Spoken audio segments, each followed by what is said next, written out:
Les aléas du direct, toujours ici dans cet hôtel Imperator qui nous accueille. On n'oublie pas la feria de Nîmes tout au long du week-end. Et on n'oublie pas non plus la Bodega TV Sud. Nos invités, Alexis Grus. Bonsoir Alexis. Bonsoir. Comment ça va bien? Admirablement bien, chez vous avec ce ciel sous le soleil. Magnifique. Bon, à Piolinc, on ira tout à l'heure, capitale de l'ail. Oui, c'est ça du cirque maintenant. Hein je suis au courant. Et puis, vous faites régulièrement la feria, mais cette année, vous ne la ferez pas à Non, Nîmes? cette année, j'ai des occupations. D'abord, vous m'avez pris une partie de ma journée aujourd'hui. Et puis, j'ai beaucoup d'occupations en ce moment parce que nous sommes en pleine création de spectacles. Voilà. Bah, merci d'avoir accepté notre invitation. Merci à vous. Et d'être venu. Jean-Marc Soulas, bonsoir Jean-Marc. Bonsoir. Délégué aux festivités à la municipalité de Nîmes pour nous parler de cette feria. Alors j'ai vu les chiffres, ils sont impressionnants. Chaque année, c'est toujours le chiffre important, symbolique. C'est 1 million de festivaliers, c'est ça, en chiffres pour bon, écoutez, on dit entre 800 000 et 1 million, c'est ça. Je sais pas exactement, mais c'est vrai que c'est une fourchette qui au fil des années, on arrive quand même à définir. Alors est-ce qu'il y a toujours plus de monde chaque année, toujours plus de bodegas, le programme est différent? Qu'est-ce que vous avez envie de dire sur cette cuvée 60e anniversaire? Non, je pense qu'on pourra faire les comptes que lorsque l'orchestre aura joué, hein, c'est comme on dit. Je pense que le monde, ça on va voir, parce que ça tient des fois à pas grand-chose, parce qu'il y a beaucoup d'événements dans le coin, et quelque chose se termine à Cannes, quelque chose démarre à Monaco demain, donc il y a beaucoup d'événements majeurs qui se font aussi. Avec les bodegas, on voit chez Janil, là. C'était la fête hier soir. D'accord. Mais bon, concernant les bodegas, le nombre aujourd'hui, il stagne, c'est le même nombre, donc il faut savoir quand même qu'organiser nos bodegas, c'est pas quelque chose de spontané, il y a un côté professionnel et on peut pas le découvrir d'une année à l'autre. Quant aux animations, c'est vous, hommes de la critique, de la télé, de la radio, du papier, qui nous diront si la feria a été bonne, quoi. On fera le point lundi, mardi. Pourquoi pas, hein, sur TV Sud. Alors les festivaliers, on vient vraiment de toute la région, de toute la France. Est-ce que vous savez un petit peu en plus général? que ça. Bon, déjà la tauromachie attire des gens d'Europe. Hein, je sais que chez Simon Casals, il y a des abonnés qui viennent d'Europe depuis des années, des années. Le côté festif, que pour la fête, je pense que c'est plutôt régional quand même. Hein, parce qu'il faut rappeler qu'il y a 100 000 personnes qui passent dans les arènes et 800 000 dans les rues, donc il faut une fête générique. Alors je dirais oui, que les festivités, ça attire tout ce qui est régional, mais la tauromachie, ça attire des gens de la Belgique, un peu de partout. Les bodegas, vous y allez de temps en temps, Alexis Grus, en plus des corridas Parce que tout ce qui touche le spectacle, pour moi, mais je vous l'ai dit tout à l'heure avant l'émission, je dis toujours que si la tauromachie n'existait pas, j'aurais plus un seul cheval dans mon écurie, parce que tous les éleveurs de chevaux, en Espagne ou au Portugal, font des chevaux forcément au départ pour la tauromachie. Vous savez la différence entre un cheval de tauromachie et un cheval de promenade? Vous allez me le dire, non, je ne sais pas. 150 000 € d'écart. Ah d'accord. Donc information importante. Si vous voulez être partenaire, il vous avez un petit coup de pied là. Parce que, oui, parce que je veux dire que ce sont des institutions qui existent depuis des millénaires. Donc pour moi, je suis très attaché aux traditions. Après, la manière de faire est toute la différence et toute la question du reste aujourd'hui. Mais le cirque aussi a ses origines. Le lieu du cirque est aussi quelque chose qui est destiné avant tout au cheval. La tauromachie, c'est le cheval aussi. Est-ce que la tradition, justement, elle a évolué chaque année? Est-ce que vous remarquez des différences, Jean-Marc Soulas, d'année en année sur cette feria de Nîmes pour ce long week-end de la Pentecôte? Non, ce que j'ai constaté, et ça fait 5 ans, c'est combien des institutions, et je parle là de la pégoulade, sont des choses à laquelle il ne faut pas trop toucher. Et j'en ai fait les frais un petit peu, puisque je dois reconnaître qu'en 2008, j'ai trouvé un spectacle de rue d'Aurillac, j'ai voulu le transférer à Nîmes, ça n'a pas été une réussite. Là, maintenant, depuis 2009, nous mettons 41 associations nîmoises avec quelques, disons, numéros des gens qui viennent de l'extérieur, 1000 personnes, et ça vraiment, ça plaît. Donc oui, il y a un patrimoine, il faut le garder. C'est la vitrine des associations nîmoises en ouverture de notre fête majeure qu'est la feria. Oui, ça, les Nîmois, ils tiennent. Alors après l'évolution, vous savez, l'évolution c'est difficile. Après il y a les concerts. Et bon, il faut répondre au goût de tout le monde. Les uns vous diront la feria, il faut que des musiques hispaniques ou autre chose. Donc c'est très compliqué. On essaie de faire une fête la plus générique possible, qui puisse plaire à tous les goûts, à toutes les couleurs. Voilà, sachant que la locomotive, c'est certainement, et c'est sûr, la tauromachie. La pégoulade, c'est aujourd'hui? C'est ce soir hein, à 21h30. Mais particularité cette année. On ne copie pas, mais d'autres villes l'ont fait et c'est très bien. Nous allons lancer la feria en se retrouvant tous les mois possible à 19h30 devant la place de l'Hôtel de Ville. Combien de bodega en tout cette année, vous avez fait les comptes? Alors ça, c'est pas ma délégation, mais enfin, je crois que c'est une quarantaine, quelque chose comme ça. Quarantaine. Il y a bodega, il y a cassite, il y a tout ça, oui. Bodega, justement, on y va, notamment le Prolet. Vous connaissez la bodega? Oui, rue Jean Ramboul, bien sûr. Bar coopératif, bon, c'est pas le même bord, hein, c'est plus... Non, mais attendez, je crois que la fête est ouverte à tout le monde et chacun la gère comme il veut, et ce qui est coopératif est très bien. Bon, voilà, la coopérative bien à gauche et la bodega également du Poète, une première anime hein, qui avait créé, c'était un lieu éphémère. Retour sur ces deux bodegas, vous irez peut-être faire un tour pour ce long week-end bien de la Pentecôte à Nîmes. Reportage de Raphaël Baudouin. On est avec Marc au Prolet. Marc, comment ça se présente cette feria là?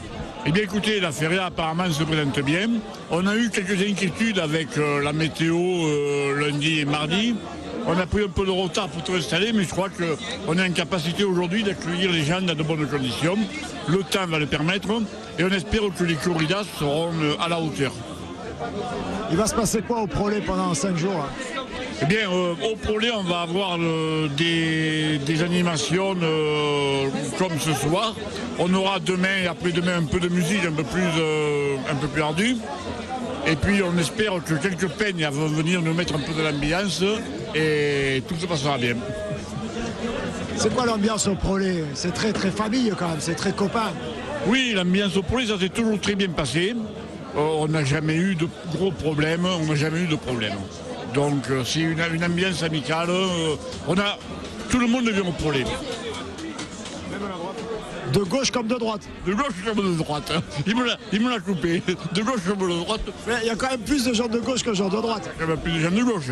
Et je pense qu'avec le front de gauche, les résultats qu'on a eus, on sent qu'il y a la jeunesse qui est un peu plus nombreuse à venir au Prolet, même en dehors de la feria. On sent que les jeunes ils viennent l'après-midi, le soir. Ça, on a créé un climat, je crois, intéressant pour la gauche de Nîmes. Avec Evrard Zaouche pour faire revivre la bodega du Poète, c'est ça l'objectif, faire revivre la bodega du Poète 30 ans plus tard.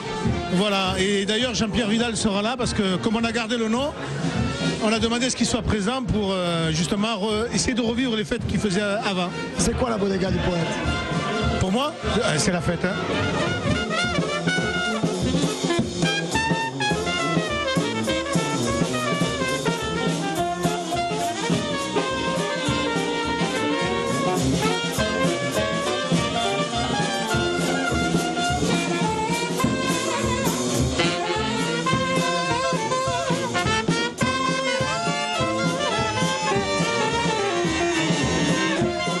Vous irez faire un tour à la bodega le Prolet, Jean-Marc Soulas? Ben oui, parce que oui, je le dis, sincèrement. Bon, voilà. Avis aux élus. Tous les parce que je pense politiques. que, à un moment, si les gens se retrouvent pour une seule chose, faire la fête, et oublient tout le reste, c'est ça qu'il faut faire. On oublie tout le reste.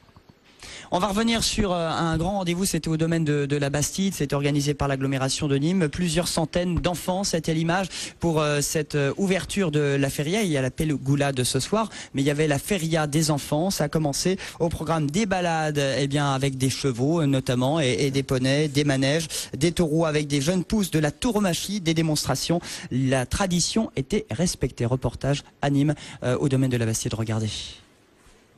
Les sourires étaient sur les lèvres de tous les enfants, poneys, chevaux, fanfares, il y avait de quoi s'émerveiller et même les chevaux se sont mis à danser. Venus en famille ou en groupe, les enfants ont su apprécier tous les ateliers et spécialement le maquillage. Il faut dire que les maquilleuses avaient sorti leur plus bel attirail, petits chagris, ballons ou pirates, les enfants choisissaient. Le résultat était étonnant avec au final toujours ce même sourire radieux sur les frimouses. Et après le maquillage, atelier de peinture. Avec Chloé Gabriel, on est venu découvrir l'atelier de peinture à partir d'éléments naturels. Oui, tout dans le naturel, car la feria des enfants est placée sous le signe du développement durable. Fini les ateliers manuels, place aux glissades avec 2 attractions gonflables. Et pour les plus attentifs, la KPA, 7 taureaux et vaches, était rassemblée pour l'occasion. On a souhaité pouvoir faire profiter à plein les gamins de l'agglomération des 27 communes. Et c'est un petit peu le lancement de la feria également, puisque c'est la première manifestation de la feria. C'est nos racines aussi. Donc il faut à tout prix sauvegarder cette tradition. Et puis c'est important justement qu'on le fasse dès le plus jeune âge. Les enfants en ont eu ainsi plein les yeux, ils sont repartis souriants et comptent bien réitérer l'expérience. Rendez-vous l'année prochaine. Et rendez-vous tout au long de ce week-end de la Pentecôte pour la Feria de Nîmes, 60e édition, nîmes.fr sur Internet. Cliquez la bonne connexion pour avoir tout le programme pour petits et grands, la Feria des enfants, comme le cirque Grus, Alexis, pour petits et grands. Ben oui, parce que ça touche toutes les familles. Je veux dire que c'est ça notre rôle à nous, c'est de pérenniser les choses, que les gens se retrouvent. Moi, je suis un inconditionnel des rencontres. Je dis toujours que les rencontres, ça crée les naissances. Donc, il faut que les gens se rencontrent, il faut que le spectacle vivant ait sa place dans notre société dans laquelle nous vivons. On est dans un monde, moi je le dis tous les matins, et je profite de l'occasion pour le dire, que de poser son cul sur une chaise et son cerveau sur un écran plat, c'est pas bon pour la santé. On regarde quand même TV Sud, Alexis. Pardon ? TV Sud quand même, on regarde un petit peu. Ah, s'il vous plaît. Hein? Bon, en tout cas, ce qui est intéressant, vous êtes moitié de l'année en région parisienne, moitié de l'année à Piolingue, où ce sont les gens qui viennent vous voir. C'est pas vous qui vous déplacez dans les communes. Voilà, ben ça correspond à une période entre le cirque de mon père, de mon oncle. Lorsqu'on arrivait dans les villes, c'est parce que les gens n'avaient pas les moyens de se déplacer comme aujourd'hui. Aujourd'hui, à part les transports en commun, je veux dire qu'aujourd'hui, les gens se déplacent et le fait de venir passer une journée complète chez nous, ça leur montre de quelle manière on travaille avec les chevaux. Parce qu'il faut savoir qu'à Piolingue, il y a plus de 60 chevaux. Il y a un éléphant de 5 tonnes, et puis il y a encore tous ces artistes qui préparent des spectacles différents pour les années prochaines. On est déjà même en train de préparer le spectacle de l'année 2014, puisqu'il est déjà en préparation avec les chevaux. Donc ça veut dire que les gens peuvent arriver le matin et voir de quelle manière on travaille. On ouvre les portes des coulisses. Et tous les jours, il y a un spectacle pédagogique à 11h.